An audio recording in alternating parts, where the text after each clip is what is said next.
It touched on every important reason why you should organize and get people to the ballot box. But I'm going to tell you a different approach. As somebody who represents your children, every child in this state, my fights with Commissioner Morath have been about school safety. Every one of you that has a child, a niece, a nephew, a grandchild, a neighbor, a godson or daughter, you love those kids. I know you do. Richard Cortez did a press conference talking about this pandemic just recently, about going back to school. And he talks about when hurricane season comes around, what do? We prepare for that storm that's coming.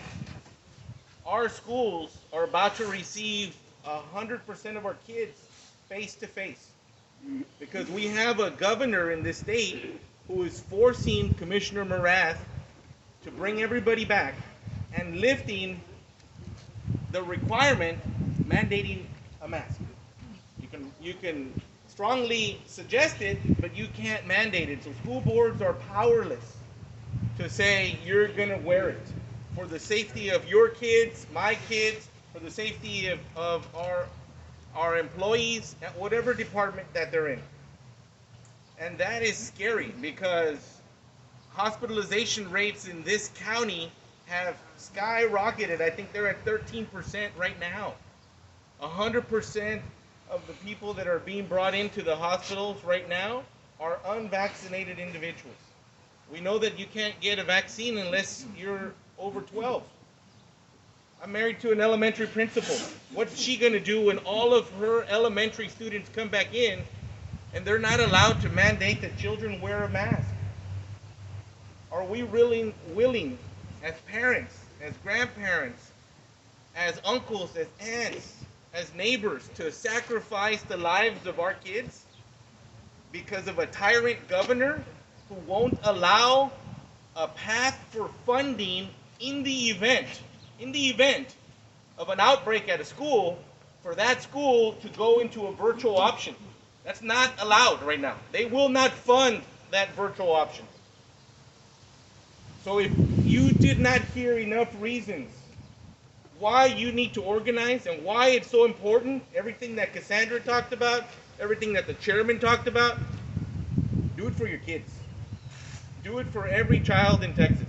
For the last 9 years, I've been hyper-focused on education in the state of Texas, especially right here in the Rio Grande Valley. And Chairman Hinojosa is absolutely correct.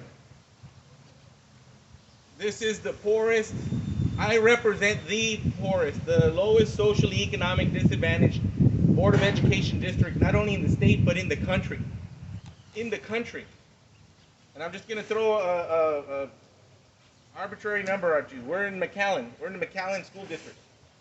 If you live in the McAllen School District and you move your child, if I move my son, Ruben Andres, from the McAllen School District to the Austin Independent School District, my child's worth $1,100 more in Austin ISD. Why?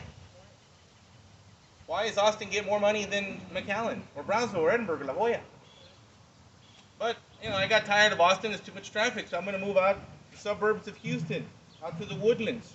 Well, guess what? Now my child in the Woodlands is worth $2,600 more than he is right here in McAllen or in Edinburgh, in La Jolla, in Valley View, PSJA. Why? Why are we being treated this way? But I'm tired of the Woodlands. It's quiet life.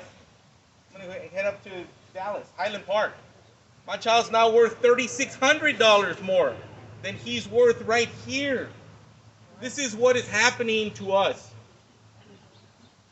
This is what's been happening for us. This is the type of stuff that we fight for all the time. For equity, for access. But you know what?